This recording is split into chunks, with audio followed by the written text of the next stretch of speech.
that we carry on from time to time. I have a challenge of stock theft that occurs from time to time with our bordering communities from Garbatula. And on 16th of April, the people, bandits from the other county, stole 16 herds of cattle and about 68 of shots from Makutano police station area. And we had to spend 3 nights in Meru National Park pursuing the stolen stock. Lucky enough, we were able to retrieve all of them, and we handed them back to the owners in good state. However, we lost one of the residents through a gunshot wound. He was shot by the bandits, one of the residents who was helping us to track the footmarks of the stolen stock. So what I'm trying to build is that we have serious challenges, especially in some of our stations. We had to spend 3 nights in Meru National Park. When the night gets in, we suspend the operation and seek refuge in the KWS camp. Thank God to our KWS counterparts. They managed to host us very well. They were able to feed us. And the following morning, we would carry on with the operation until we recovered all the stolen stock. Otherwise, as a police, we didn't have any provision. We didn't have any ration for the operation. And a number of logistics that would ordinarily help us in such operations. So I think if that can be looked into so that we improve a little bit, we don't need to give full comfort. We do not need full comfort because we understand the nature of our work, but we just need a little comfort. Just can take us through to the next day. Again, on the same issue on facilitations, our AIEs have been slashed to 0.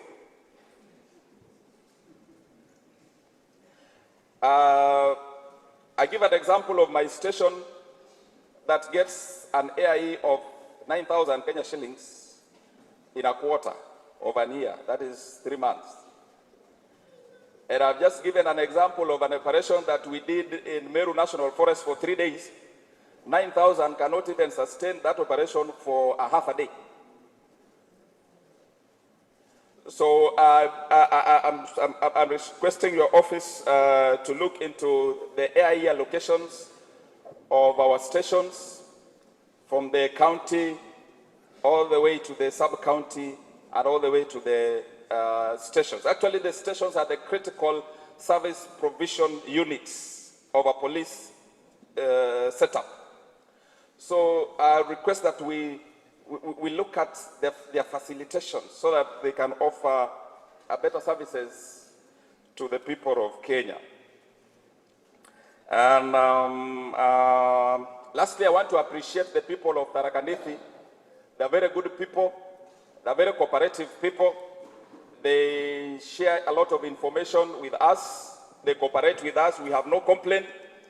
And I want to report to you, Bwana Waziri, that our working relationship with the Wananchi is very good, except for a few isolated cases which can't miss in a society where people live.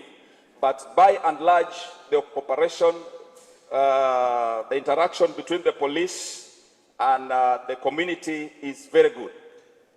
We appreciate the leadership of the National Police Service. They really motivate us when we see them working tirelessly.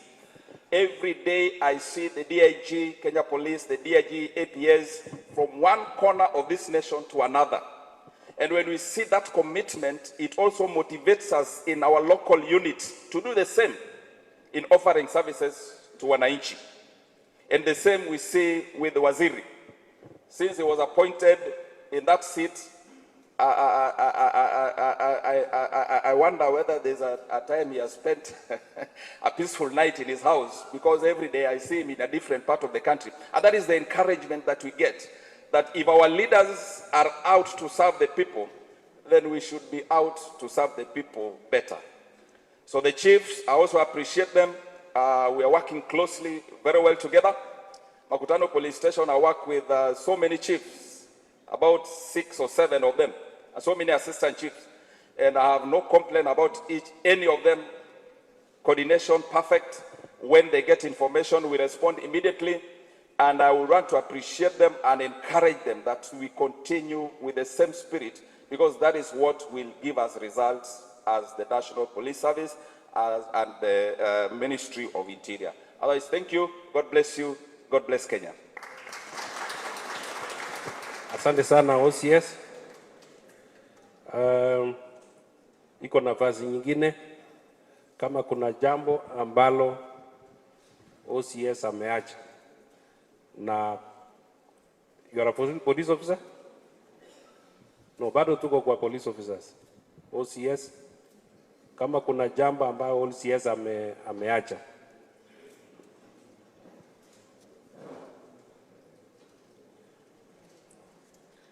Or any police officer in the rank of inspector, chief inspector?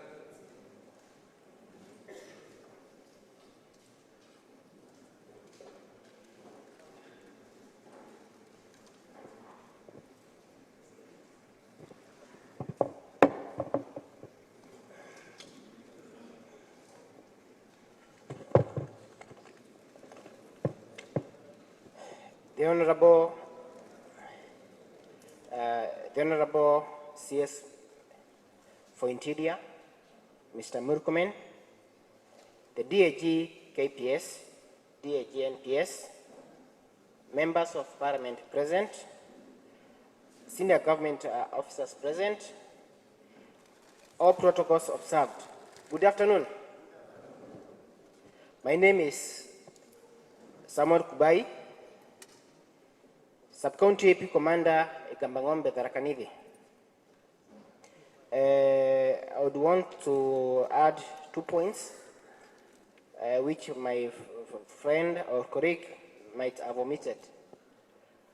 The other challenge maybe we are facing here as members of National Police Service, we have inadequate housing of police houses in the police lines.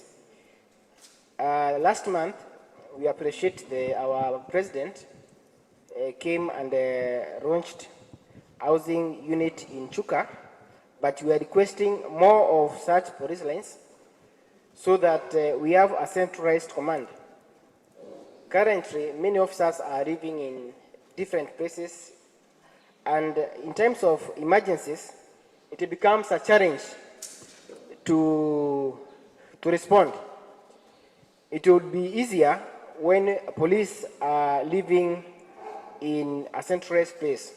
So we are requesting for more construction of police houses in a centralized place. The other thing is that in the Tharaka Nithi we are facing a lot of inadequate strength, as my friend has said. But we should be able to look at why are we having this inadequate strength. Many officers, when they go for transfers, getting for replacement, it becomes very difficult. People, they are shying off to come to the Tharaka Nithi, and one of the reasons maybe I can quote is lack of leadership allowance. Unlike teachers and other government agencies, members of NPS and maybe the Ngao officers, they lack the leadership allowance. Most of the areas, maybe in Tharaka South and in Tharaka Nithi, it is an leadership area. So people shy off to come to such places. The other thing is house allowance. House allowance has been categorized most likely in other areas. If all house allowance was standardized, maybe kuwe kama constant, maybe people will not shy off. That is something that maybe you should be able to address. If it is the house allowance for officers, let it be harmonized in all places so that people will not be seeking to go to areas where the house allowance is high. So kindly, if this maybe is addressed, probably people will not shy off to stay in this region. And the last issue is we don't have a rehab center in Tharaka Nithi. Most of our officers are here and engaging in drugs. And as we said, we have to go up to Nairobi, which is becoming very difficult. So we are requesting establishment of a rehab center within the Tharaka Nithi, whereby it will be easier for us to take officers there to rehabilitate them. Because